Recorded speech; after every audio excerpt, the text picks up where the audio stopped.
આણંદના વઘાસી ગામની સીમમાં પાર્ટી પ્લોટની બહાર થયેલી બેડવા ગામના આધેડની હત્યાનો ભેદ ઉકેલાયો છે. આધેડ અરવિંદભાઈને બોરિયાવીની તકત્યા સાથે લગ્નોત્તર સંબંધ હતા. તે યુવતીને રિક્ષા ચાલક સાથે પણ સંબંધ હોવાથી રિક્ષા ચાલક જાવેદ મલેકે આધેડની હત્યા કરી હોવાનું તપાસમાં ખુલ્યું હતું.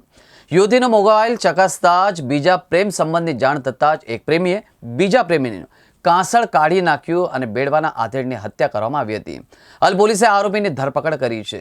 ગઈ તારીખ 10/8/2024ના સવારના કલાક 4 વાગ્યાથી લઈ અને 7:45 દરમિયાન આણંદ રૂરલ પોલીસ સ્ટેશનની હદમાં આવેલ વઘાસી ગામની સીમમાં શાંતિ વંડર પાર્ટી પ્લોટની ગેટ પાસે બેડવા ગામે રહેતા અરવિંદભાઈ મગનભાઈ પટેલને કોઈ અજાણ્યા ઈસમે તીક્ષ્ણ હથિયારથી શરીરના અલગ અલગ ભાગોમાં ઈજાઓ કરી અને તેમનું મર્ડર કરેલ હોવાની હકીકત મળતા આ બાબતે આણંદ રૂરલ પોલીસ સ્ટેશનના પીઆઈ અસારી સાહેબ તથા અમે અને આણંદ રૂરલ પોલીસ સ્ટેશન સ્ટાફના માણસો ઘટના સ્થળે પહોંચી ગયેલા હતા.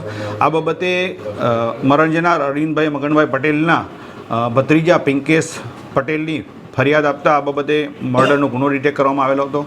સદર ગુનો અનડિટેક હોય અને મર્ડરનો હોય, જેથી અમદાવાદ રીના પોલીસ મહાનિરીક્ષક શ્રી મોથલિયા સાહેબ તથા આણંદ જિલ્લાના પોલીસ અધિક્ષક શ્રી જસાણી સાહેબની સૂચના મુજબ આ ગુનો ડિટેક્ટ કરવા માટે પીઆઈ અસારી, પીએસઆઈ ભરવાડ તેમજ અલગ અલગ ટીમો બનાવી અને આ ગુનો ડિટેક્ટ કરવા માટેના પ્રયત્નો હાથ ધરવામાં આવેલા.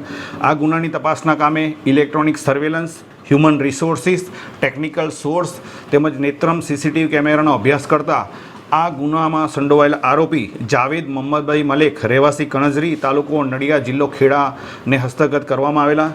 આ જાવેદની પૂછપરછ કરતાં તારીખ 10/8/2024ના રોજ મરણ જનાર અરવિંદભાઈ મગનભાઈ પટેલ સાથે જીજ્ઞા રાઠોડ નામની યુવતી સાથે સંબંધો બાબતે તે બંને વચ્ચે ઝઘડો થયેલો અને જે ઝઘડાના અંતે બંને વચ્ચે ગાળાગાળી અને મારામારી થતાં આરોપી જાવેદ મોહમ્મદભાઈ મલેકે તેની સાથે લઈને આવેલ છરાથી અરવિંદભાઈ મગનભાઈ પટેલને તીક્ષ્ણ ઘા મારી અને ગંભીર ઇજાઓ પહોંચાડી મર્ડર કરેલ હોવાની હકીકતની જાણ કરતાં આ ગુનાના કામે જાવેદ મોહમ્મદભાઈ મલેકની ધરપકડ કરવામાં આવેલી છે.